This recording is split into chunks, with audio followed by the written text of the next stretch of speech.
Обвинителството ќе истражува дали во Центарот за социјални работи некој сторил кривично дело во случајот со трагичниот настан во Карпош.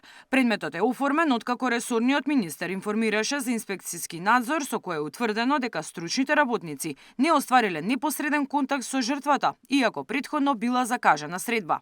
Веде државната обвинителка порача дека токму недостатокот на пријави и информации од центрите се еден од предизвиците со кои се соочуваат при гонење на ваков вид кривични дела.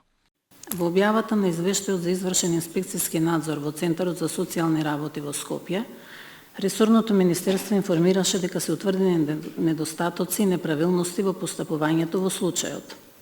По ваквата информација, секако дека јавното обвинителство има должност и ќе испита, помеѓу другото, дали во ваквите неправилности има елементи на кривично дело. Исто така, предизвик со кое што се соочува јавното обвинителство досега беше и благата казнена политика.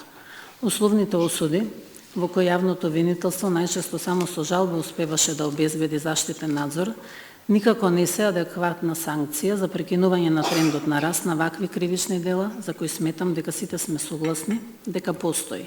Голем е притисокот кој го трпат жртвите, посочи министерот Тошковски, токму како што бил и случајот со 31-годишната Ивана, која се повлекувала од секоја пријава која ја поднесувала за сопругот. Ваквите предизвици беа повод за министерот да ги собере сите релевантни институции и граѓанскиот сектор за да најдат начин како системот поефикасно да функционира во случаите со семејното и насилството врз жените. Не можеме да во никој случај ја окривиме жртвата зошто ја повлекла изјавата која што ја дала.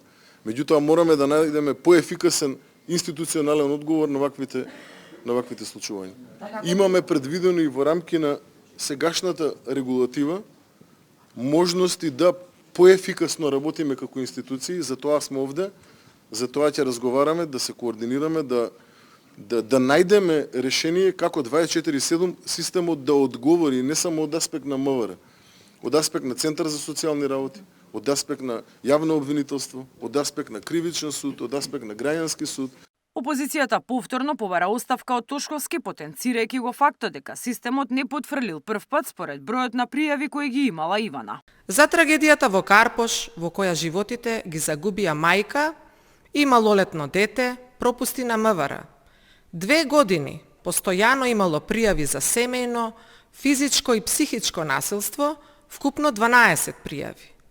МВР на Панче Тошковски имале сознанија, имале индиции за сериозен ризик, но со несоодветна и ненавремена реакција не ги заштитиле жртвите. Статистиката од Министерството за труд и социјална политика покажува дека само во 2025 година евидентирани се 1754 жртви, од кои најголем број се жени и деца. Мнозината пријави се за физичко насилство. Социјалните служби побарале изрекување привремени мерки во 1270 случаи, од кои судовите изрекле мерка за 642 сторители на насилство. Миријана Давидовска, Сител телевизија.